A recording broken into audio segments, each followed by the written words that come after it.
Hikmet. Bravo. Aç da orada dur babam pas iste.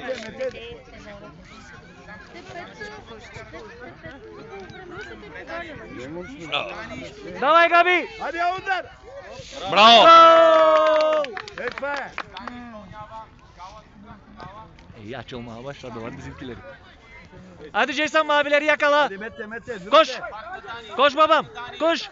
Gir. Bravo. Kımratata. Girişi gördün mü? Jay-Z de. Hadi Mete'cisi. Hadi Mete. Браво, Мете, айде, оп, няма нищо. Супер си. Следващия път. Да. Next time. Next time. Точно Evet така е. topkata. Следващия път. Mete. 2 golümüz var. Var. İyi.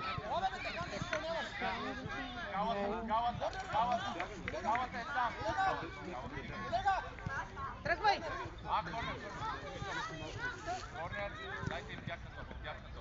Jay-Z. Korner var babam geç kalenin içine. Hadi Mete. Hadi Jay-Z geç kalenin içine. Aç da orayı. Git. Git kalenin yanına git.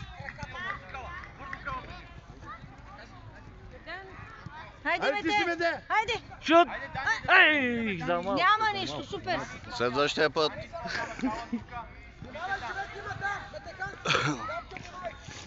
Ver topu babam onların topu. Ha. Hadi tut maviyi. Aç da öyle tut maviyi kaçmasın. Hadi Mete. Jay-Z tut mavileri. Мете. Хайде, Hadi бе. Şut. Hadi şurada. Şut Jason. Şut Jay-Z şut. İyi uğraşı var. Hadi.